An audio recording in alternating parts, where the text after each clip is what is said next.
الحمد للہ وکفی والصلاة والسلام علی عباده الذین اصطفی خصوصا علی افضلهم وخاتم النبیین محمد الامین وعلی آلہ وصحبہ اجمعین اما بعد فقد قال اللہ تبارک وتعالی کما ورد فی سورۃ الزخرف اعوذ باللہ من الشیطان الرجیم بسم اللہ الرحمن الرحیم حامیم والکتاب المبین انا جعلناہ قرآنا عربیا لعلکم تعقلون وَإِنَّهُ فِي أُمِّ الْكِتَابِ لَدَيْنَا لَعَلِيٌّ حَكِيمٌ وقال تبارک وتعالی کما ورد فی سورۃ الواقعہ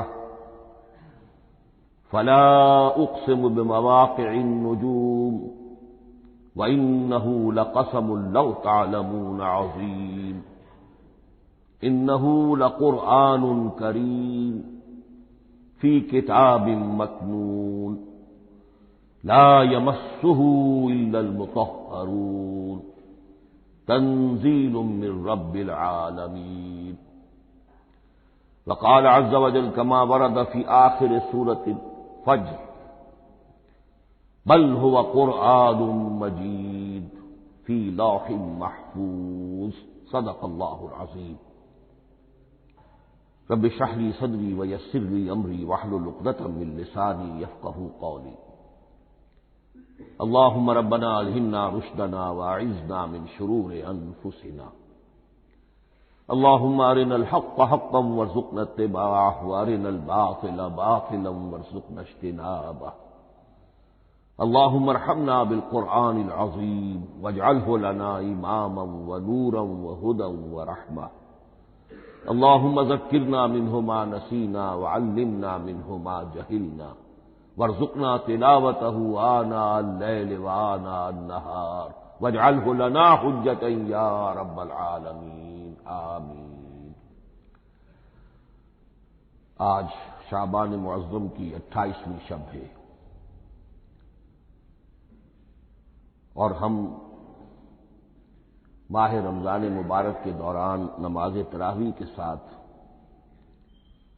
دورہ ترجمہ قرآن کی تمہید کے طور پر آج اور کل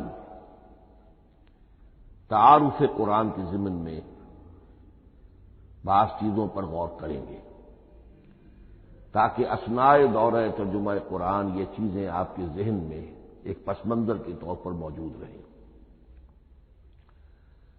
رمضان مبارک میں نماز تراویح کے ساتھ دورہ ترجمہ قرآن کا جو سلسلہ ہم نے شروع کیا اب اسے 15 برس سے زائد ہو چکے ہیں۔ الحمدللہ کہ اس کا چرچا اب وسیع و عریض پیمانے پر ہو چکا ہے، نہ صرف اندرون ملک بیرون ملک بھی۔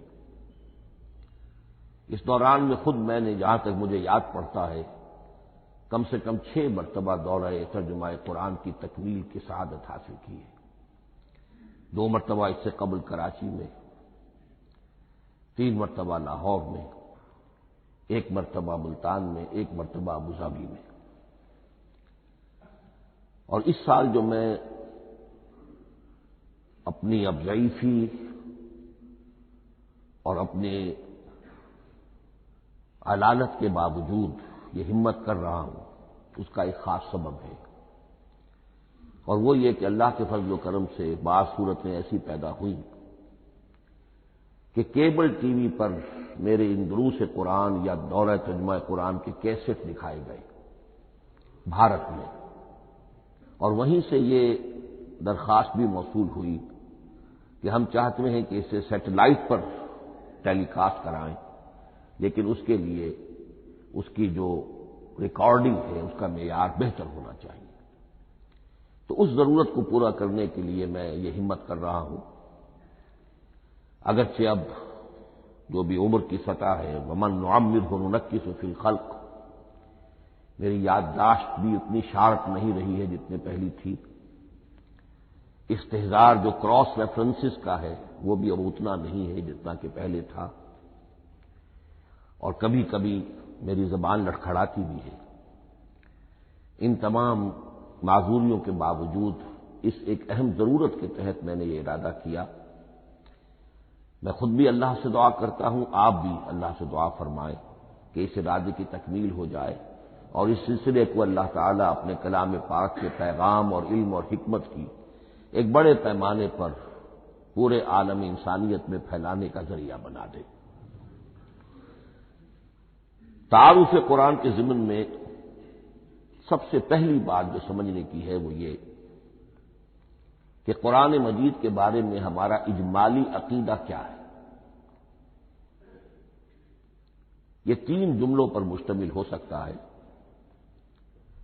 ہمارے نزدیک قرآن اللہ کا کلام ہے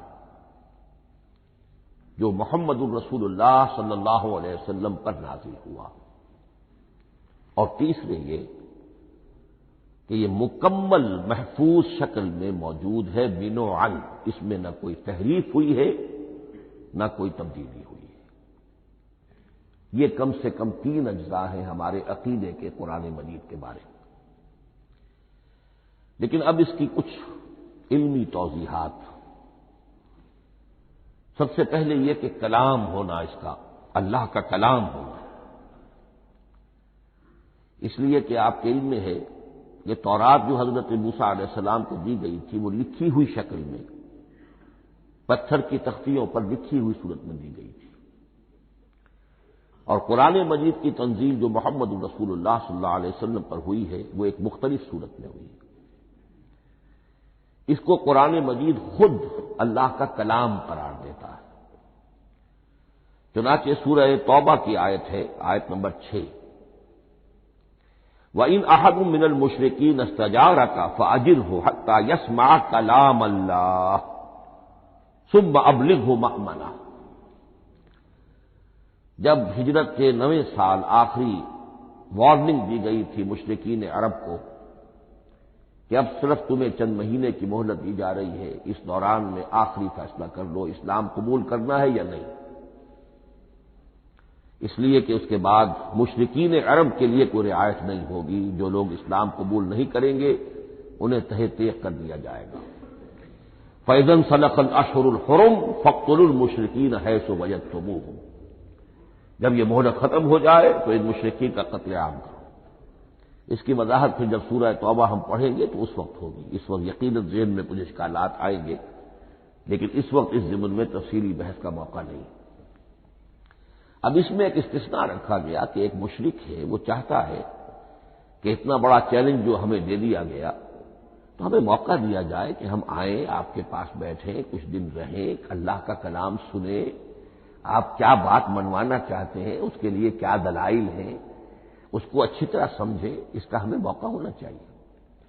اس کے لیے یہ آیت نازل ہوئی کہ وَإِنْ أَحَدٌ مِّنَ الْمُشْرِكِينَ اسْتَجَارَكَ، اے نبی اگر ان مشرکین میں سے کوئی شخص آپ سے پناہ طلب کرے فَأَجِرْهُ، اسے پناہ دیجیے، حَتَّى يَسْمَعَ كَلَامَ اللَّهِ، یہاں تک کہ وہ اللہ کا کلام سن لے، ثُمَّ أَبْلِغْهُ مَأْمَنًا، پھر یہ بھی نہیں کہ اسی وقت اسے کہا جائے کہ تم مانتے ہو یا نہیں مانتے، نہیں، پھر اسے اس کے امن کے مقام پر پہنچا دو۔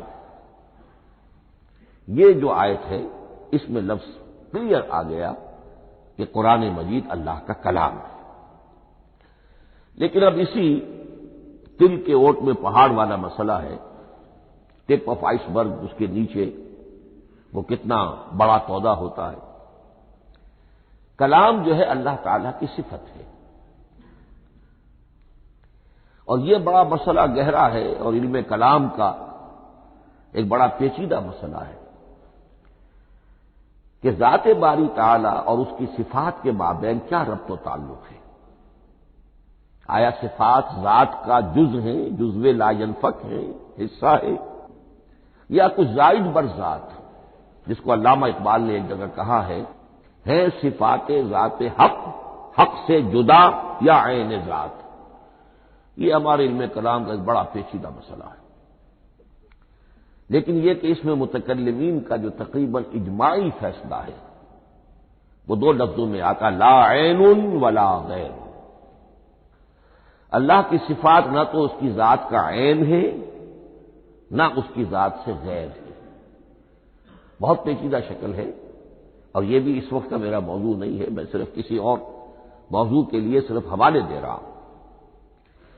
بہرحال قرآن مجید کا جو تعلق ہے ذات باری تعالیٰ کے ساتھ، وہ اس مسئلے سے بخوبی واضح ہو جاتا ہے کہ چونکہ یہ اللہ تعالیٰ کی صفت ہے، اور صفت کو ہم یہ نہیں کہہ سکتے کہ وہ ذات باری تعالیٰ سے جدا ہے، یہ بھی نہیں کہہ سکتے کہ اس کی ذات کا جزو لا ينفک ہے۔ کچھ اسی طرح کا تعلق ہے قرآن مجید کا ذات باری تعالیٰ کے ساتھ، لیکن یہ مسئلہ قرآن مجید میں خود بیان ہوا، اور سورہ حشر کی آیت میں تو یہ فرمایا گیا، اللہ تعالیٰ نے اپنے اس کلام کی عظمت کو یوں بیان کیا، وہ عظمت کما ہیا، جیسے کہ وہ فی الواقع ہے، اور جس کا کہ گویا کہ پورا ادراک ہمارے لیے اپنی بہت سی محدودیتوں کی وجہ سے ممکن نہیں ہے، لیکن ایک تمثیل کے پیرائے میں سمجھایا، لو انزلنا ھذا القرآن علی جبل لرأیتہ خاشعا متصدعا من خشیۃ اللہ وتلک الامثال نضربها للناس لعلهم یتفکرون۔ اگر ہم نے اس قرآن کو کسی پہاڑ پر اتار دیا ہوتا تو تم دیکھتے کہ وہ دب جاتا اور پھٹ جاتا اللہ کے خوف سے۔ اور یہ مثالیں ہیں جو ہم لوگوں کے لیے بیان کرتے ہیں تاکہ وہ غور کریں، تدبر کریں، سمجھیں۔ ما لا یدرک کلہ لا یترک کلہ، اگرچہ بتمام و کمال عظمت قرآن کا فہم ان کے لیے ممکن نہیں ہے، لیکن کسی درجے میں تو کچھ انعکاس اس کا ہو جائے، کچھ اندازہ ہو جائے، انسان اپنی ذہنی سطح کے اعتبار سے، اس کی مناسبت سے کسی درجے میں عظمت قرآن کا اندازہ کر لے، تو اللہ تعالیٰ کے ان الفاظ کو سامنے رکھے کہ لو انزلنا ھذا القرآن علی جبل لرأیتہ خاشعا متصدعا من خشیۃ اللہ۔ اب اس آیت کو سمجھنے کے لیے سورہ اعراف کی آیت نمبر 143 کو سمجھنا ہوگا، اسی اصول کے تحت کہ القرآن یفسر بعضہ بعضا، قرآن کا ایک حصہ دوسرے حصے کی تشریح کرتا ہے۔ وہاں یہ واقعہ بیان ہوا ہے کہ حضرت موسیٰ علیہ السلام کو جب اللہ تعالیٰ نے کوہ طور پر طلب فرمایا 30 راتوں کے لیے، جس میں بعد میں 10 کا اضافہ کر کے وہ ایک 40 رات کا ایک کورس بنا، دن رات، اس موقع پر جو مخاطبہ الہی، مکالمہ الہی سے مشرف ہوئے حضرت موسیٰ علیہ السلام، تو ان کی آتش شوق بھڑکی اور انہوں نے بڑی جرأت کر کے یہ درخواست کر دی، رب ارنی انظر الیک، پروردگار مجھے اپنا دیدار بھی عطا فرما، مجھے موقع عنایت فرما، میں تجھے دیکھ سکوں۔ یہ ان کی وہ آتش شوق کا مسئلہ ہے، لیکن جواب کیا ملا؟ لن ترانی، تو مجھے ہرگز نہیں دیکھ سکتے، ولکن انظر الی الجبل فإن استقر مکانہ فسوف ترانی۔ لیکن ظاہر بات ہے کہ حضرت موسیٰ علیہ السلام کو بات سمجھانے کے لیے کچھ مشاہدہ بھی کرانا تھا۔ فرمایا تم مجھے نہیں دیکھ سکتے، البتہ اس سامنے کے پہاڑ پر نگاہ جماؤ، ہم اس پر اپنی ایک تجلی ڈالیں گے۔ یہ اگلی الفاظ کے اندر وضاحت ہے، میں یہاں پہلے سے بیان کر رہا ہوں سمجھانے کے لیے۔ اگر وہ پہاڑ ہماری اس تجلی کو، تجلی کسے کہتے ہیں؟ جلا، روشنی، تو اللہ تعالی کی طرف سے کوئی خاص اس کے نور کا جب پرتو ہوتا ہے کسی شے پر تو وہ اس کی تجلی ہے۔ ہم اپنی ایک تجلی اس پہاڑ پر ڈالیں گے، اگر وہ اس کو جھیل جائے، اپنی جگہ کھڑا رہ جائے، تو تم سمجھنا کہ شاید تم بھی ہمیں دیکھ سکو۔ فلما تجلی ربہ للجبل، اب یہاں وہ لفظ آ گیا، جب اللہ نے تجلی اپنی پہاڑ پر ڈالی، جعلہ دکا وخر موسیٰ صعقا، وہ پہاڑ ریزہ ریزہ ہو گیا اور حضرت موسیٰ بے ہوش ہو کر گر گئے۔ اب یہ بے ہوش ہو کر گر جانا، جبکہ وہ تجلی براہ راست بھی نہیں ہے، بالواسطہ ہے۔ مشاہدہ جو کر رہے حضرت موسیٰ وہ بالواسطہ ہے، تجلی پہاڑ پر ہے، لیکن یہ کہ اس کا بھی بالواسطہ اس کا جو ہوا ہے، اس کی جو تاثیر ہوئی حضرت موسیٰ علیہ السلام پر کہ وہ اس کی تاب نہ لا سکے اور بے ہوش ہو کر گر گئے۔ یہاں سے یہ بات سمجھ میں آتی ہے کہ یہ تجلی ذات باری تعالی تھی جس نے کوہ طور کو جلا کر بھسم کر دیا یا ٹکڑے ٹکڑے کر دیا، ریزہ ریزہ کر دیا۔ اب ذات الہی کے ساتھ جو تعلق ہے کلام الہی کا، اور یہ صفت جو لا عین ولا غیر کے درجے میں ہے ذات کے ساتھ، تو وہی تاثیر اس کلام الہی کی بھی ہے۔ لو انزلنا هذا القرآن على جبل لرأيته خاشعا متصدعا من خشية الله وتلك الامثال نضربها للناس لعلهم يتفكرون۔ اس حقیقت کو اس دور میں میں اپنے مطالعے کی محدودیت کا اعتراف کرتے ہوئے عرض کر رہا ہوں کہ میرے نزدیک جس قدر پرشکوہ انداز میں علامہ اقبال نے بیان کیا ہے اسی کیفیت کو وہ شاید اس کی کوئی مثال نہ مل سکے۔ فاش گویم آنچ در دل مزمرست، یہ کتابیں نیست چیزیں دیگرست، میں صاف ہی کہہ دیتا ہوں جو میرے دل میں چھپی ہوئی بات ہے۔ فاش گویم آنچ در دل مزمرست، یہ کتابیں نیست، اس قرآن کو کتاب نہ سمجھنا، یہ کچھ اور شے ہے، چیزیں دیگرست۔ اب وہ چیزیں دیگر کیا ہے؟ وہی جو میں نے عرض کیا، ذات باری تعالی اور کلام کا صفت باری تعالی ہونا، اس کے بنا پر جو مناسبت ہے، جو قرب ہے، جو مشابہت ہے۔ مثل حق پنہاؤ ہم پیداستو، زندہ پائندہ گویاستو۔ اس کلام میں اللہ تعالی کی ساری صفات کا انعکاس موجود ہے۔ یہ بات ویسے بھی سمجھ میں آتی ہے، کوئی شخص ذرا گفتگو کرے، چند جملے جب وہ ادا کرے گا اپنی زبان سے تو معلوم ہو جائے گا کہ اس کے فہم کا، اس کی دانش کا، اس کے مطالعے کا حدود اربع کیا ہے اور اس کے ذہن کی سطح کیا، سمجھ میں آ جائے گی بات۔ اس لیے کہ کلام جو ہے وہ متکلم کی پوری شخصیت کی عکاسی کر رہا ہوتا ہے۔ تانت بازی راگ پایا، چند جملے کسی نے کہا، پتہ چل گیا کہ یہ کس سطح کے آدمی ہیں، علمی اعتبار سے، معلوماتی اعتبار سے، تہذیبی اعتبار سے، کلچرڈ ہیں یا نہیں ہیں، یہ ساری باتیں چند جملوں میں واضح ہو جائیں گی۔ تو اللہ تعالیٰ کی بھی جملہ صفات کا عکس اس قرآن میں موجود ہے۔ ان میں سے جن چند چیزوں کا ذکر علامہ نے شعر میں کیا، وہ جو سورہ حدید کی آیت ہے، هو الاول والآخر والظاہر والباطن، اللہ الظاہر بھی ہے الباطن بھی ہے، اتنا ظاہر کہ اس سے زیادہ ظاہر کوئی شے نہیں، اور اتنا باطن کہ اس سے زیادہ چھپی ہوئی کوئی شے نہیں۔ اسی لیے حضور سے جو منقول ہیں الفاظ کہ پروردگار انت الظاہر فلیس فوقک شیء وانت الباطن فلیس دونک شیء، یہی کیفیت قرآن کی ہے۔ مثل حق پنہاں ہم پیداستو، پنہاں بھی ہے ظاہر بھی ہے، جیسے ذات باری تعالی، اور جیسے اللہ تعالی کی شان ہے جو آیت الکرسی کے شروع میں آئی، الحی القیوم، مثل حق پنہاؤ ہم پیداستو، زندہ ہو پائندہ ہو گویاستو۔ یہ قرآن جو ہے اللہ تعالی کی صفات کا ایک عکس اپنے اندر رکھتا ہے۔ اس سے ذرا آگے چلیے، کلام کے بارے میں۔ اب کلام الہی ظاہر بات ہے کہ صفت ہے، اور صفت قدیم ہے، اللہ کی صفات حادث نہیں ہے، اللہ کی ذات بھی قدیم ہمیشہ سے ہے، اور اس کی صفات بھی قدیم ہمیشہ سے۔ اور یہ جو کلام الہی ہے، ظاہر بات ہے کہ یہ جو ہماری زبان کے حروف و اصوات ہیں، کلام الہی تو ان سے منزہ ہے، مبرہ ہے، ماورا ہے، اعلیٰ ہے، عرفہ ہے۔ ہماری زبانوں کے حروف و اصوات، الفابیٹس جگہ جگہ تبدیل ہو جائیں گے، انگریزی کے کچھ اور ہیں، اردو کے کچھ اور ہیں، عربی کے کچھ اور ہیں۔ کلام الہی ان تمام سے اعلیٰ، عرفہ، منزہ اور مبرہ ہے۔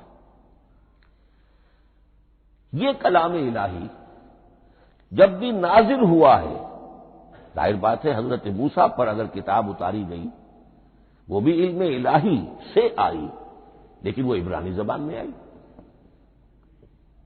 حضرت عیسیٰ علیہ السلام پر انجیل اتاری گئی، ہم یقین سے نہیں کہہ سکتے، دو میں سے کسی ایک زبان میں اتاری گئی ہوگی، یا عبرانی ہوگی، اس لیے کہ شام کے جس علاقے میں، فلسطین کے جس علاقے میں ان کی پیدائش ہوئی اور جہاں وہ دعوت و تبلیغ کے لیے گھومتے رہے، اس کے عوام کی زبان تھی آرامی اور خواص کی زبان تھی عبرانی، ہیبریو۔ تو یا تو وہ بھی تورات کی طرح عبرانی ہی میں نازل ہوئی تھی یا آرامی میں ہوگی، لیکن اب کوئی نسخہ نہ ہیبریو کا، کوئی قدیم نسخہ دنیا میں موجود ہے، نہ آرامی کا۔ جو سب سے پرانا نسخہ ملتا ہے انجیل کا وہ اس کا ترجمہ ہے، لیٹن زبان کا ترجمہ ہے یا گریک ترجمہ ہے، اصل کوئی نہیں۔ بہرحال جب وہ کلام الہی محمد الرسول اللہ پر نازل ہوا، اب اس نے حروف و اصوات کا وہ جامہ پہنا کہ جو عربی زبان کے ہیں۔ یہی وجہ دیکھیے، میں نے جو آیت سورہ حامیم، یہ جو سلسلہ سور ہے اس میں سے سورہ زخرف کی آیت جو میں نے آپ کو سنائی، حامیم والکتاب المبین انا جعلناہ قرآنا عربیا لعلکم تعقلون، ہم نے بنا دیا ہے اپنے اس کلام کو قرآن عربی، اس کو عربی حروف و اصوات کا جامہ ہم نے پہنا دیا ہے، انا جعلناہ قرآنا عربیا لعلکم تعقلون، کہ چونکہ مخاطب اول جو قوم تھی امیین، ان کی زبان عربی تھی، لعلکم تعقلون، تاکہ تم اس کو سمجھ سکو۔ اب اس سے آگے چلیے، اصل قرآن مجید کے 3 مقامات سے معلوم ہوتا ہے، اصل قرآن اللہ کے پاس ہے۔ یہ قرآن جو ہمارے پاس ہے مصحف عثمان رضی اللہ تعالی عنہ، یہ اس قرآن کی مصدقہ نقل ہے۔ اصل قرآن کہاں ہے؟ ایک جگہ فرمایا بل ہوا قرآن مجید فی لوح محفوظ، لوح محفوظ میں ہے اصل قرآن وہاں ہے۔ اسی طریقے سے اسی سورہ زخرف کی اگلی آیت کیا ہے؟ ہم نے اسے عربی قرآن بنا کر اتارا، لیکن اصل قرآن کیا ہے؟ وَإِنَّهُ فِي أُمِّ الْكِتَابِ لَدَيْنَا لَعَلِيٌّ حَكِيمٌ، حقیقت میں تو یہ ام الکتاب میں ہے جو ہمارے پاس ہے، اور علی ہے بہت بلند، حکیم بڑی حکمت والا، یا محکم مضبوط، حکیم کے دونوں معنی ہیں۔ استحکام بھی اسی ہے کاف اور میم کے مادے سے بنا ہے، کسی شے کا پختہ ہو جانا، مضبوط ہو جانا، اور عقل کی پختگی وہ حکمت ہے، وہ دانائی ہے۔ اس اعتبار سے نوٹ کیجئے، اصل قرآن کہاں ہے؟ لوح محفوظ میں۔ اصل قرآن کہاں ہے؟ ام الکتاب میں۔ اسی کو کہا گیا ہے ایک اور مقام پر، فی صحف مکرمۃ مرفوعۃ مطہرۃ بأیدی سفرۃ کرام بررہ۔ یہ قرآن، اصل قرآن تو بڑے صحیفوں میں، ان صحیفوں میں ہے، ان صفحات میں ہے، ان اوراق میں ہے، جس کی شان کیا ہے؟ مکرمۃ، ان کی انتہائی تعظیم کی جاتی ہے، مطہرۃ، نہایت پاک صحیفے، فی صحف مکرمۃ مرفوعۃ، بلند و بالا، مطہرۃ بِأَیْدِی سَفَرَةٍ کِرَامٍ بَرَرَةٍ، ان فرشتوں کے ہاتھ میں جو بہت باعزت، بہت اونچے درجے کے، ان کے ہاتھوں میں ہے۔ وہ لوگ ہیں کہ جب جن کی تحویل میں ہے یہ کلام پاک، فی صحف مکرمۃ مرفوعۃ مطہرۃ بِأَیْدِی سَفَرَةٍ کِرَامٍ بَرَرَةٍ۔ اب اسی کو بیان کیا ہے سورہ واقعہ میں، فلا اقسم بمواقع النجوم، تو نہیں، میں قسم کھاتا ہوں ستاروں کے ڈوبنے کی جگہ کی۔ وَإِنَّهُ لَوْ تَعْلَمُونَ لَقَسَمٌ عَظِيمٌ، وَإِنَّهُ لَقَسَمٌ لَوْ تَعْلَمُونَ عَظِيمٌ، اور اگر تم جان سکتے تو یہ بہت بڑی قسم ہے جو ہم نے کھائی ہے، بہت بڑی گواہی ہے جو ہم نے پیش کی ہے۔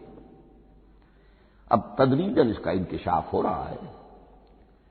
یہ آج جو تصور ہے بلیک ہولز کا، اس سے کچھ اندازہ ہوتا ہے یہ ستارے کہاں ڈوب جاتے ہیں. بڑے بڑے ستارے نسیم منسیہ ہو جاتے ہیں، ستارے نہیں پوری گیلیکسیز اس میں گم ہو جاتے ہیں. وہ مقبرے ہیں بڑی بڑی گیلیکسیز کے. فلا اقسم بمواقع النجوم وانه لقسم لو تعلمون عظیم انه لقرآن کریم. یہ قرآن ہے بہت باعزت، فی کتاب مکنون، اور یہ اس کتاب میں جو چھپی ہوئی ہے. یہ لؤلؤ مکنون کا لفظ آتا ہے قرآن مجید میں. جیسے موتی ہوتے ہیں انہیں چھپا کر رکھا جاتا ہے ڈبیوں میں، مخملی ڈبیوں کے اندر موتیوں کو، اسی طریقے سے فی کتاب مکنون. لا یمسہ الا المطہرون، وہ صحیفے بھی بہت مطہرہ تھے اور ان کو چھو نہیں سکتے مگر وہی جو انتہائی پاک ہیں. ملائکہ مقربین، جن کے قریب سے بھی ہو کر معصیت یا گناہ کا کوئی تصور تک نہیں گزر سکتا، وہ ہیں جو اس کو چھوتے ہیں. ان کے ہاتھوں میں ہے، ان کی تحویل میں ہے. یہ ہے وہ چیزیں کہ جس سے اندازہ ہوا کہ اصل قرآن کہاں ہے. یہ جو ہمارے پاس ہے در حقیقت یہ نقل مطابق اصل ہے، مصدقہ نقل ہے. اب اس میں آپ سے عرض کر دوں کہ ایک بہت خوبصورت بات ہمیں جو ملتی ہے، تورات میں جو استثناء، جو صفر استثناء ہے ڈیوٹرانومی، اس کے 18ویں باب میں 18ویں اور 19ویں آیات جو ہیں اس میں ذکر موجود ہے. میں ان کے لیے انہی کے بھائیوں میں سے تیری مانند ایک نبی برپا کروں گا. اللہ تعالیٰ کلام فرما رہے ہیں یہاں حضرت موسیٰ علیہ السلام سے، آج بھی موجود ہے. اولڈ ٹیسٹمنٹ ڈیوٹرانومی یا کتاب استثناء، صفر استثناء، اس کا 18واں باب، اس کی 18ویں اور 19ویں آیات جب چاہیں جا کر دیکھیں. میں ان کے لیے ان کے بھائیوں ہی میں سے تیری مانند ایک رسول اٹھاؤں گا. میں ان کے لیے انہی کے بھائیوں میں سے تیری مانند ایک نبی برپا کروں گا اور اپنا کلام اس کے منہ میں ڈالوں گا، اور جو کچھ میں اس سے کہوں گا وہی وہ ان سے کہے گا. یہ ہے جو پیشین گوئی ہے محمد الرسول اللہ صلی اللہ علیہ وسلم کی. اور یہاں وہ فرق واضح کر دیا گیا، اے موسیٰ تم سے تو یا تو ہم نے کلام کیا ہے یا تمہیں جو کتاب دی ہے وہ لکھی ہوئی دی ہے، لیکن جو نبی تیری ہی مانند میں برپا کروں گا. اب اس میں بھی نوٹ کرنے کی بات ہے کہ حضرت موسیٰ کے مشابہ نبی اکرم صلی اللہ علیہ وسلم کے سوا کوئی نبی نہیں. صاحب کتاب وہ بھی تھے، صاحب کتاب محمد بھی ہے. صاحب امت وہ بھی تھے اور صاحب امت محمد رسول اللہ. تیری مانند صاحب شریعت. حضرت عیسیٰ صاحب شریعت نہیں تھے، شریعت موسوی ہی کو نافذ کرنے کے لیے آئے تھے. ان کی حیثیت دین موسوی کے مجدد کی تھی. ویسے نبی تھے، اللہ کے فضل و کرم سے نبی تھے، اس میں کوئی شک نہیں، رسول تھے. لیکن یہ کہ ان کے کام کی نوعیت کیا تھی، اس لیے کہ کوئی نئی شریعت لے کر نہیں آئے. اب بھی انجیل میں الفاظ موجود ہیں، don't think I have come to destroy law. جو موزائک لا جسے یہ کہتے ہیں شریعت موسوی، وہ تم پر نافذ رہے گی، تم اس کی پابندی کرو گے. چونکہ صاحب شریعت رسول یا موسیٰ یا محمد صلی اللہ علیہ وسلم علیہ الصلوۃ والسلام. تو میں ان کے بھائیوں میں سے، اب بھائی کون ہوں گے؟ ظاہر بات ہے بنی اسرائیل، ان کے کزنس کون ہیں؟ بنی اسماعیل. بنی اسرائیلی تو جو بھی نبی ہے وہ انہی میں سے ہے، ان کے بھائیوں میں سے. تو بھائی تو ہوگا، ان کا کزن ہوگا. اب وہ کون ہے؟ بنی اسماعیل. آپ نے ابھی سنا ہوگا جب پیس ٹریٹی ہوئی تھی اور کلنٹن صاحب آئے تھے، اور وہاں جب شاہ حسین جو ہیں اردن کے وہ بھی آئے اور بغل گیر ہوئے تھے، اسرائیل کے وزیر اعظم تھے، تو اس وقت یہ لفظ استعمال کیا تھا صدر کلنٹن نے کہ آپ لوگ تو آپس میں کزنز ہیں، کزن استعمال کیا تھا. تو ان کے بھائیوں میں سے گویا کہ غیر اسرائیلی جو ان کے قریب ترین قرابت دار ہوں گے وہ بنو اسماعیل ہیں. تیرے مانند صاحب شریعت نبی میں برپا کروں گا، لیکن اس پر جو میرا کلام اترے گا وہ کس شکل میں اترے گا؟ میں اپنا کلام اس کے منہ میں ڈالوں گا اور پھر وہ جو کچھ کہے گا وہ وہی کہے گا جو میں نے کہا ہے۔ اب اس کے حوالے سے ایک بہت اہم بات سمجھ لیجئے، اور قرآن مجید کے دو اہم مقامات کی وضاحت اس سے ہو جائے گی۔ یہ کلام اللہ، قرآن مجید میں اس کو قول جبرائیل بھی کہا گیا ہے۔ کلام اللہ حضرت جبرائیل کے ذریعے سے جب ادا ہوا ہے تو قول جبرائیل ہے، اور پھر جب وہ محمد الرسول اللہ کی زبانی ادا ہوا تو قول رسول ہے، قول محمد ہے صلی اللہ علیہ وسلم۔ یہ قول اللہ بھی ہے، قول جبرائیل بھی ہے، اور قول محمد بھی ہے بیک وقت۔ یہ بات دیکھیے سورہ انفطار میں اذا السماء انفطرت، اس میں یہ جو الفاظ آئے ہیں انہ لقول رسول کریم، سورۃ تکویر اذا الشمس كورت، انہ لقول رسول کریم ذی قوت عند ذی العرش مکین مطاع ثم امین وما صاحبکم بمجنون۔ یہ یہاں پر حضرت جبرائیل کا ذکر ہو رہا ہے۔ وما ہوا بقول شیطان الرجیم، محمد تک اس قرآن کو لانے والا تو وہ بلند پائے کا فرشتہ ہے، یہ کوئی شیطان رجیم نہیں ہے۔ اس لیے کہ مکے والوں نے کہہ دیا تھا ہو سکتا ہے کوئی مجروح آئی ہو محمد پر، اور اس مجروح نے کوئی الٹی سیدھی بات سکھا دی ہو، نہیں۔ انہ لقول رسول کریم، یہاں رسول کریم کون ہے؟ حضرت جبرائیل۔ انہ لقول رسول کریم ذی قوت عند ذی العرش مکین، بڑی قوت والا اور جس کا بڑا اونچا مقام اور مرتبہ ہے عرش والے کے قریب۔ ذی قوت عند ذی العرش مکین مطاع ثم امین، وہ فرشتوں کے مطاع ہیں، فرشتے ان کی اطاعت کرتے ہیں، فرشتوں کے سردار ہیں، اور پھر ساتھ ہی پورے امین ہیں، جبرائیل امین، یہ ہم لفظ استعمال کرتے ہیں۔ اور اس کے بعد آگے جا کے فرمایا وما ہوا بقول شیطان الرجیم، یہ کسی شیطان رجیم کا قول نہیں ہے۔ اب یہاں اس سورہ تکویر میں قرآن کو قول جبرائیل قرار دیا گیا، لیکن سورۃ الحاقہ میں چلیے اس کے آخر میں آتا ہے انہ لقول رسول کریم وما ہوا بقول شاعر قلیلا ما تؤمنون ولا بقول کاہن قلیلا ما تذکرون تنزیل من رب العالمین۔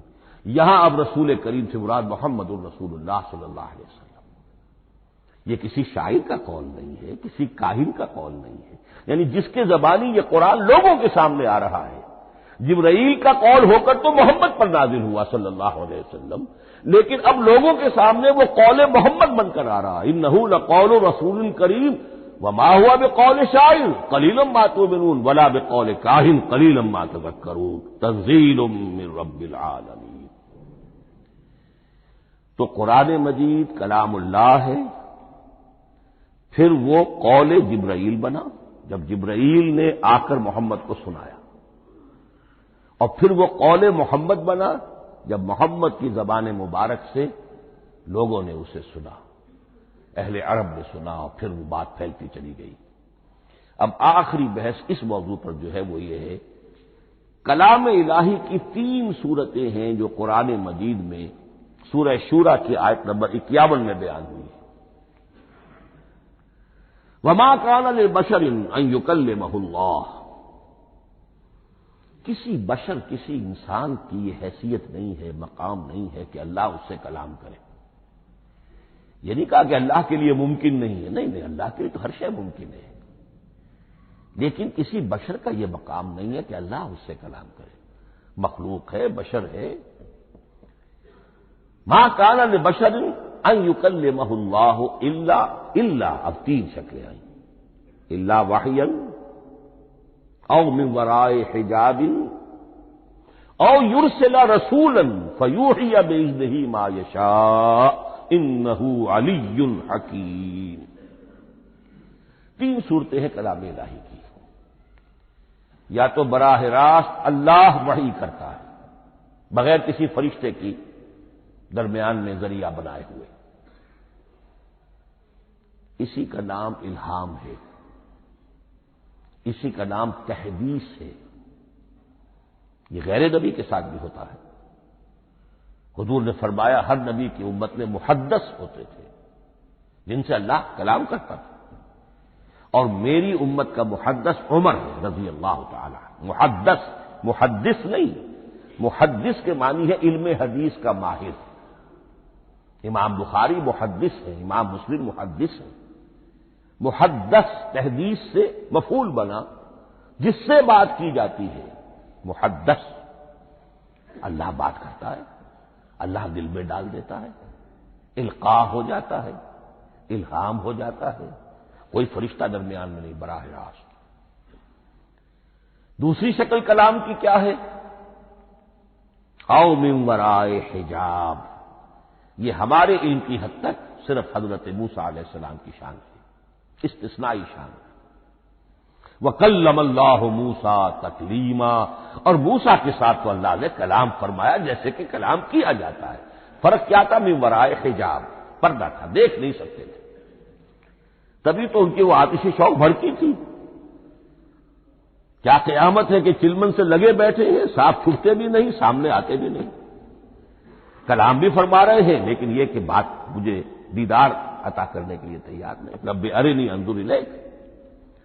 لیکن یہ جو کلام ہے ہمارے علم کی حد تک براہ راست اس دنیا میں حضور سے ہوا ہے معراج کی شب، لیکن وہ 7ویں آسمان پر ہوا۔ اس دنیا میں ہمارے علم کی حد تک یہ کلام براہ راست من ورائے حجاب صرف حضرت موسیٰ علیہ السلام کی استثنائی شان ہے۔ اور تیسرا ہے او یرسل رسولا فیوحی باذنہ ما یشاء، یا تیسری صورت یہ کہ اللہ کسی پیغامبر کو بھیجتا ہے جو وحی کرتا ہے جو اللہ چاہتا ہے۔ یہ تیسری شکل ہے وحی کی۔ قرآن مجید اس تیسری شکل میں نازل ہوا ہے محمد الرسول اللہ صلی اللہ علیہ وسلم۔ حضور کو جو الہام ہو جاتے تھے، جو حضور کو القاء ہو جاتا تھا، جو آپ کے دل میں براہ راست اللہ کی طرف سے وحی آتی تھی، وہ قرآن میں شامل نہیں ہے۔ اگرچہ حضور کے خواب بھی سچے تھے، وہ بھی اللہ کی طرف سے ہوتے تھے، شیطان کی آمیزش نہیں ہو سکتی تھی، لیکن یہ بھی قرآن میں شامل نہیں ہے۔ قرآن میں شامل ہے تیسری قسم کی وحی، او یرسل رسولا، پھر ہم بھیجتے ہیں ایک پیغامبر کو فرشتوں میں سے۔ اللہ یصطفی من الملائکۃ رسلا ومن الناس، اللہ چن لیتا ہے فرشتوں میں سے بھی اپنا پیغامبر اور انسانوں میں سے بھی۔ تو فرشتے کے ذریعے سے ایک فرشتہ جو اللہ سے لیتا ہے اور انسان، رسول انسان تک پہنچا دیتا ہے۔ اب وہ رسول انسان، رسول بشر جو ہے وہ اپنے ہم نو، ہم جنس لوگوں کو پہنچاتا ہے۔ تو اللہ یصطفی من الملائکۃ رسلا ومن الناس، یہاں وہی بات فرمائی او یرسل رسولا فیوحی باذنہ ما یشاء، پھر وہ وحی کرتا ہے اللہ کے حکم سے جو اللہ چاہتا ہے۔ یہ کلام الہی کی یہ تیسری شکل ہے جو محمد الرسول اللہ صلی اللہ علیہ وسلم پر نازل ہوا، اور وہ ہے قرآن حکیم۔ اب ایک اور بحث جو علمی ہے وہ یہ ہے کہ حضور پر جو اس کا نزول ہوا اس کی کیفیات کیا تھی۔ دو الفاظ استعمال ہوتے ہیں، انزال بھی اور تنزیل بھی۔ ان دونوں میں فرق کیا ہے اس کو نوٹ کر لینا چاہیے۔ لغوی اعتبار سے جان لینا چاہیے، نزل ینزل، کسی کا خود اترنا، نازل ہونا، اترنا۔ انزل ینزل، دفعتن اتار دینا، کسی اور نے کسی شے کو دفعتن نیچے اتار دیا۔ یہی مفہوم نزلہ کے ساتھ بے لگ جائے تو آ جاتا ہے، با کے ساتھ نزلہ بہی، یہ اتارنے کے مفہوم میں آئے گا۔ لفظی ترجمہ یہ بھی کر سکتے وہ اترا اس شے کے ساتھ، نزلہ بہ الروح الامین، اس کو لے کر نازل ہوا خود روح الامین فرشتہ علی قلب کا، اے محمد صلی اللہ علیہ وسلم آپ کے قلب مبارک پر۔ تو نزلہ بے اور انزال اس کے معنی ایک ہی ہے، لیکن اگلا لفظ ہے تنزیل، نزل ینزل تنزیلا، اس کے معنی ہے رفتہ رفتہ، تدریجاً، نجمن نجمن، تھوڑا تھوڑا کر کے، وقفے وقفے سے اتارنا۔ جیسے عربی میں اعلام کہیں گے کسی کو کچھ بتا دینا، باخبر کر دینا، مطلع کر دینا، بھائی مطلع کر دیا میں نے، اب تم جانو تمہارا کام، یہ اعلام کہلائے گا۔ تعلیم کسے کہتے ہیں؟ سکھانا درجہ بدرجہ، دیکھنا اس کی استعداد کیا ہے، آج یہ کیا بات سمجھ سکتا ہے، میں اتنے ہی درجے تک سمجھاؤں، اب کل میں اسے مزید سمجھاؤں گا، پرسوں مزید سمجھاؤں گا۔ یہ درجہ بدرجہ کسی شے کو سمجھانا یہ تعلیم ہے۔ تو انزل ینزل انزالا، یہ ہے اتار دینا دفعتاً، اور نزل ینزل تنزیلا، یہ ہے تدریجاً اتارنا۔ اب قرآن مجید کے لیے یہ دونوں الفاظ مستعمل ہیں، لیلۃ القدر اور لیلۃ المبارکہ۔ اب یہ دو بھی نوٹ کر لیجئے، قرآن مجید میں چونکہ اہم مضامین کم سے کم دو جگہ پر ضرور آتے ہیں۔ انا انزلناہ فی لیلۃ القدر، یہاں انزلنا ہے، نزلنا نہیں ہے، انزلنا ہے، ہم نے اتارا اس کو لیلۃ القدر میں۔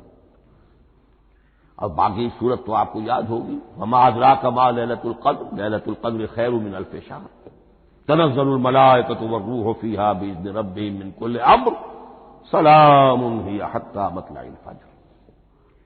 لیکن یہ اہم مضمون قرآن مجید میں دوسری جگہ بھی ہے، سورہ دخان کے شروع میں فرمایا حامیم والکتاب المبین انا انزلناہ فی لیلۃ مبارکۃ انا کنا منذرین فیہا یفرق کل امر حکیم امرا من عندنا انا کنا مرسلین رحمتا من ربک انہ هو السمیع العلیم۔ یہ لیلۃ المبارکہ ہے، ایک ہی ہے، لیلۃ القدر اور لیلۃ المبارکہ، ان دونوں کے لیے وہی انزلنا کا لفظ آیا۔ لیکن یہ کہ سابقہ کتابوں کے اعتبار سے قرآن مجید کا فرق واضح کیا گیا ہے، مثلا سورہ نساء کی آیت نمبر 136 بہت نمایاں ہے، بہت نمایاں ہے۔ وہاں فرمایا گیا یا ایھا الذین آمنوا آمنوا باللہ ورسولہ والکتاب الذی نزل علی رسولہ والکتاب الذی انزل من قبل۔ اے ایمان کے دعوے دارو، حقیقتاً ایمان لاؤ، ایسے ایمان لاؤ جیسے ایمان لانے کا حق ہے، اللہ پر بھی اور اس کے رسول پر بھی، اور اس کتاب پر بھی جو اللہ نے اپنے رسول پر نازل فرمائی، اور اس کتاب پر بھی جو اللہ نے پہلے نازل فرمائی۔ لیکن نازل کے لیے یہاں آیا حضور کے لیے والکتاب الذی نزل علی رسول، تنزیل کی شکل میں، اور تورات کے لیے والکتاب الذی انزل من قبل، وہ تو دفعۃ واحداً لکھی ہوئی تختیوں کی شکل میں حضرت موسیٰ علیہ السلام کو دے دی گئی تھی۔ تو یا ایھا الذین آمنوا آمنوا باللہ ورسولہ والکتاب الذی نزل علی رسولہ والکتاب الذی انزل من قبل۔ یہ جو تنزیل ہوئی ہے حضور پر، یعنی لیلۃ القدر میں جو رمضان مبارک میں ہے، پورا قرآن لوح محفوظ سے، کتاب مکنون سے، ام الکتاب سے نقل کر کے اتار دیا گیا سمائے دنیا تک۔ پہلا آسمان جسے ہم کہتے ہیں سمائے دنیا، وہ آسمان جو قریب ترین ہے دنیا کے، وہاں سے اب یہ درجہ بدرجہ تھوڑا تھوڑا، چند آیتیں، چند سورتیں، پھر آیتیں، پھر سورتیں، یہ نازل ہوا محمد الرسول اللہ صلی اللہ علیہ وسلم پر۔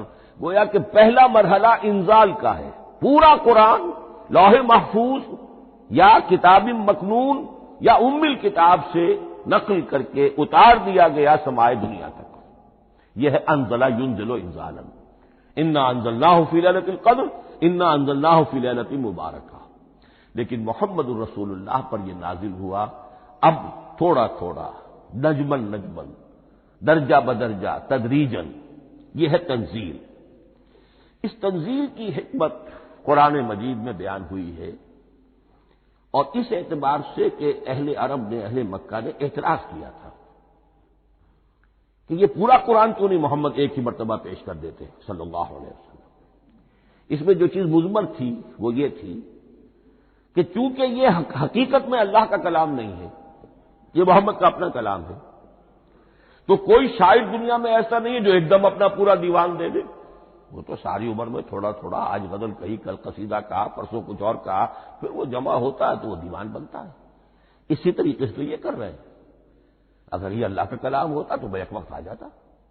یہ تو ذرا محنت کرتے ہیں، کچھ اس کے اندر اس کو اپنی محنت سے کوشش کر کے کچھ موضوع کرتے ہیں، کلمات، الفاظ، اور اس طریقے سے رفتہ رفتہ لے کر آ رہے ہیں۔ اس لیے ان کا اعتراض نقل ہوا یہ، وقال الذین کفروا لولا نزل علیہ القرآن جملۃ واحدۃ، انہوں نے کیوں نہیں اترا یہ قرآن پورا کا پورا ایک ہی بار؟ یہ اعتراض تھا۔ اس اعتراض کے جو جوابات دیے گئے ہیں وہ نوٹ کیجیے کہ لوگوں کے حق میں یہ مفید ہے، یہ پورے قرآن کا تحمل ایک وقت میں کر نہیں سکتے۔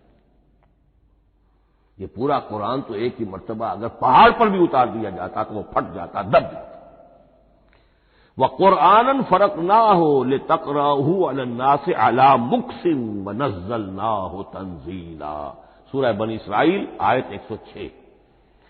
یہ وہ قرآن ہے ہم نے جس کو ٹکڑے ٹکڑے کر کے، فرق نہ ہو، فرق توڑ دینا، تھوڑا تھوڑا کر کے ہم نے کر دیا، لِتَقْرَأَهُ عَلَى النَّاسِ عَلَى مُكْثٍ، تاکہ آپ اسے پڑھ کر سنائے لوگوں کو وقفے وقفے سے، تاکہ وہ سہار سکیں، سنبھال سکیں، برداشت کر سکیں۔ وَنَزَّلْنَاهُ تَنزِيلًا، اسی وجہ سے ہم نے اسے نازل کیا ہے بطرز تنزیل، بطرز انزال نہیں، بطرز تنزیل۔ وَقُرْآنًا فَرَقْنَاهُ لِتَقْرَأَهُ عَلَى النَّاسِ عَلَى مُكْثٍ وَنَزَّلْنَاهُ تَنزِيلًا۔ ایک حکمت تو ہو گئی عوام کے لیے، ایک حکمت خود رسول کے لیے صلی اللہ علیہ وسلم۔ كَذَلِكَ لِنُثَبِّتَ بِهِ فُؤَادَكَ وَرَتَّلْنَاهُ تَرْتِيلًا۔ اب ذرا نوٹ کیجئے، قلب محمدی کے لیے بھی اس پورے کلام کا ایک دم سہار آسان کام نہیں تھا۔ یہ اس لیے، یہ اسی سورہ الفرقان کی جو آیت کا میں نے ایک حصہ آپ کو سنا دیا تھا، اسی کے اندر اس کا جواب آیا ہے، اسی آیت میں، آیت نمبر 32 ہے یہ سورہ فرقان کی۔ وقال الذین کفروا لولا نزل علیہ القرآن جملۃ واحدۃ، یہ اعتراض ہے۔ جواب کیا ہے؟ کذالک لنثبت بہ فؤادک، ہم نے یہ اس لیے کیا ہے نبی کہ اس کے ذریعے سے آپ کے دل کو ٹھہراؤ اور جماؤ عطا کریں، یہ ایک دم اس کا اتر جانا۔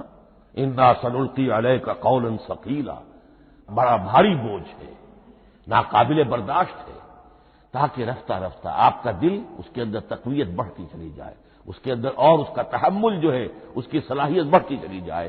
کذالک لنثبت بہ فؤادک ورتلناہ ترتیلا، اسی لیے ہم نے تھوڑا تھوڑا کر کے نازل کیا ہے۔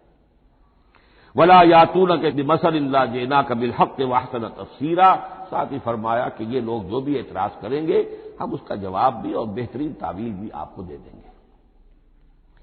اب اگلی بحث یہ ہے، یہ قرآن کب اور کہاں نازل ہوا؟ یہ عام معلوماتی شے ہے، اس میں کوئی پیچیدگی نہیں ہے، لیکن اس کی اہمیت ہے، بہت ضروری ہے، وہ میں انشاءاللہ اگلی بحث میں جبکہ قرآن کے سمجھنے کے جو اصول ہیں ان کو بیان کروں گا تو وضاحت سے بات آئے گی۔ یہ کہ یہ عام معلوماتی ایک ہمارے ذہن میں خاکہ رہنا چاہیے، زمان و مکان کا کیا رشتہ ہے قرآن کے ساتھ۔ قرآن نازل کب ہوا؟ ہمارا چونکہ عام طور پر جو معمول ہے، ہم تو جو کرسچین ایرا ہے اس کے حوالے سے ہمارے ذہن کے اندر سارا حساب کتاب ہے، تو سن 610 عیسوی سے لے کر 632 عیسوی تک شمسی حساب سے 22 سالوں میں قرآن نازل ہوا ہے۔ 571 حضور کی ولادت کا سال ہے، 571 عیسوی۔ 610 میں آپ 39 سال کے ہوئے، لیکن قمری حساب سے 40 کے ہو چکے۔ 610 میں قرآن کی تنزیل شروع ہوئی اور 632 میں آپ کا انتقال ہوا۔ 22 برس زمانی اعتبار سے نقشہ ذہن میں رکھیے، اور اسے ہم اگر دوسرے حساب سے کہیں گے تو عام الفیل، وہ جو ابرہہ آیا تھا بیت اللہ کو ڈھانے کے لیے، وہ سال عربوں میں بہت مشہور ہو گیا تھا، اور وہی سال حضور کی ولادت کا ہے، تو عام الفیل ہی میں حضور کی ولادت ہوئی، لہذا 40 عام الفیل میں قرآن مجید کا نزول شروع ہوا، اور 11 ہجری تک یہ 23 برس بنتے ہیں قمری حساب سے۔ ایک رائے یہ بھی ہے کہ قرآن کا نزول 20 برس میں ہوا ہے، اور اس میں وضاحت یہ ہے کہ پہلے 3 سال اللہ تعالی نے ایک فرشتے کو، حضرت اسرافیل علیہ السلام کو مامور کیا تھا حضور کی تعلیم پر۔ دنیاوی اعتبار سے حضور نے کوئی تعلیم حاصل نہیں کی، آپ امی تھے، آپ نے دنیاوی اعتبار سے کسی کے سامنے زانو تلمس طے نہیں کیا، کہیں کوئی تعلیم حاصل نہیں کی، کہیں کوئی تحصیل علم نہیں کی، لیکن اللہ تعالیٰ نے علمہ شدید القوا، اللہ تعالیٰ نے جو کچھ انہیں سکھایا ہے، جو علم انہیں عطا کیا ہے، تو ایک روایت یہ ہے کہ 3 برس تک، اور اس کے بعد پھر قرآن نازل ہونا شروع ہوا تو 20 برس تک قرآن نازل ہوا، لیکن وہ لوگ بھی مانتے ہیں کہ سورہ علق کی آیتیں نازل ہو چکی تھی، پھر 3 برس کا وقفہ ہے۔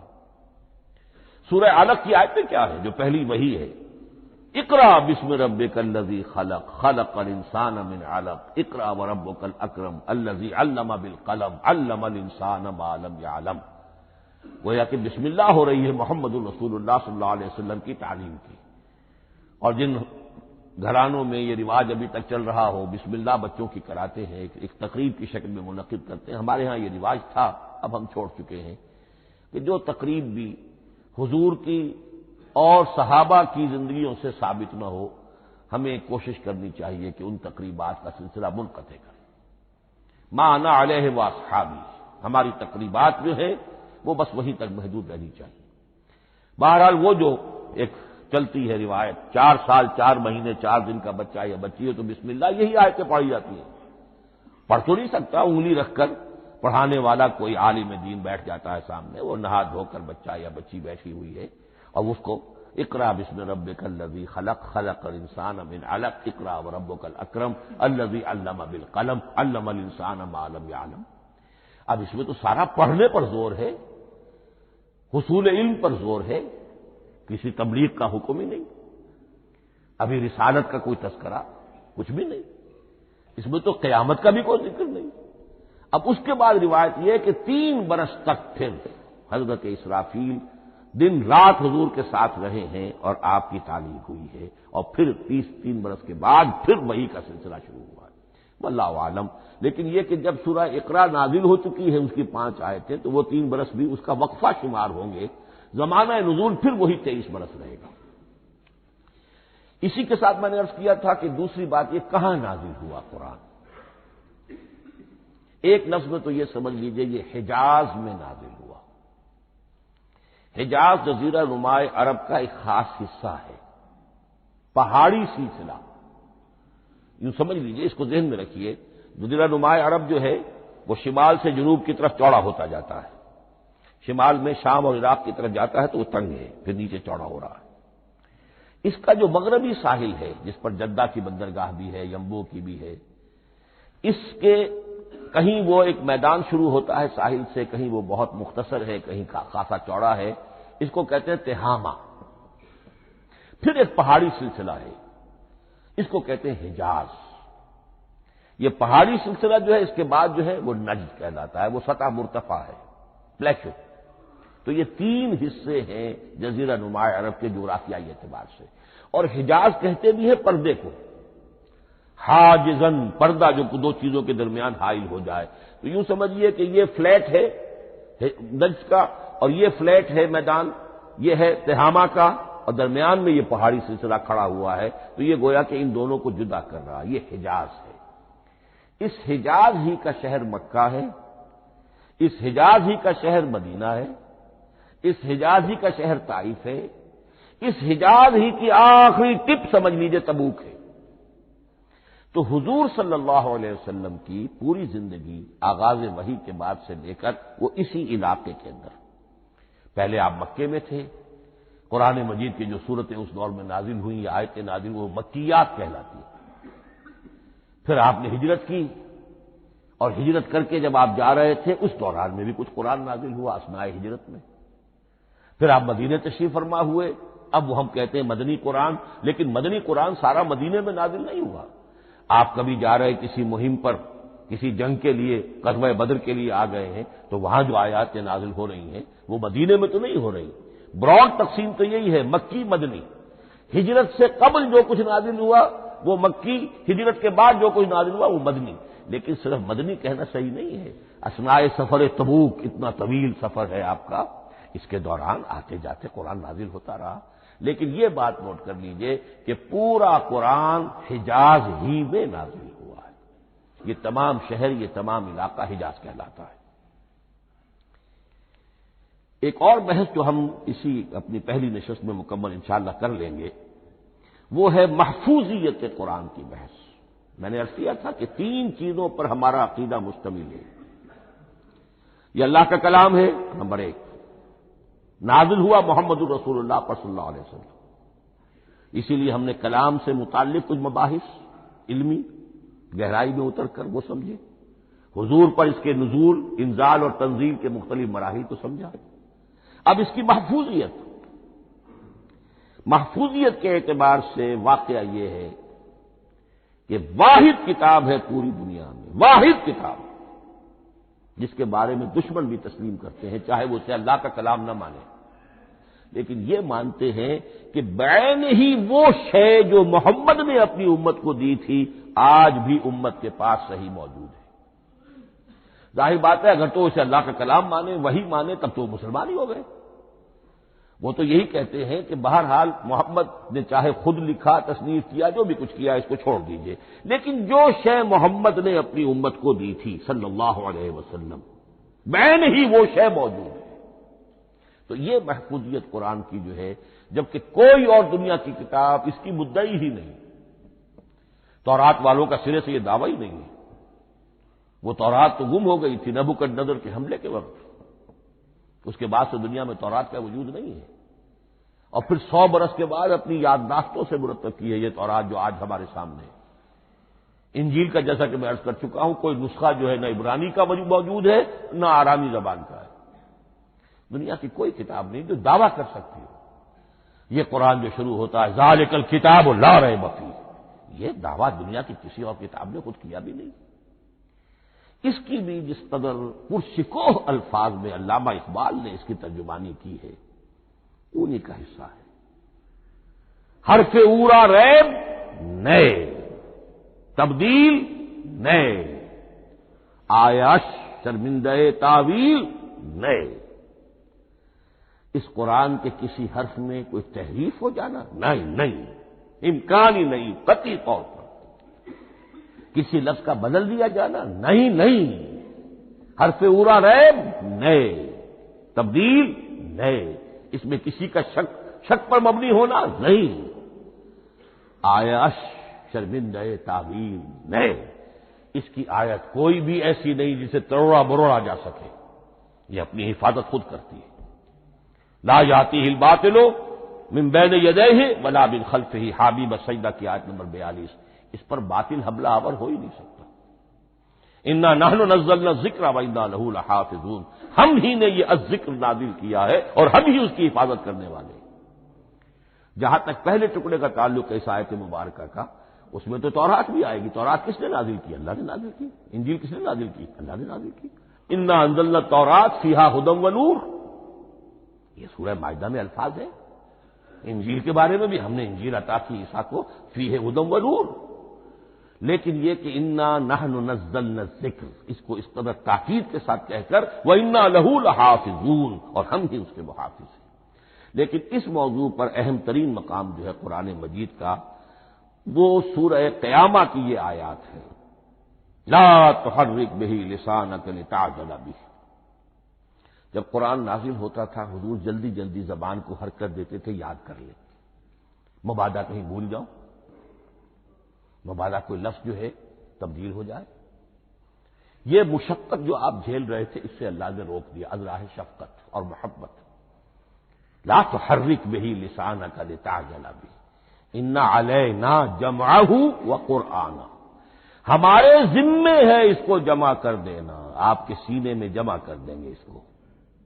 اور صرف جمع کرنا نہیں، قرآن ترتیب، قرآن ہوتا ہے پڑھا جاتا ترتیب سے، یعنی ترتیب نزولی، یہ بعد میں ہماری علیحدہ بحث بھی آئے گی کہ ترتیب نزولی اور ہے، ترتیب مصحف اور ہے، یہ ترتیب بھی ہم کروا دیں گے، یہ بھی ہمارے ذمے ہے۔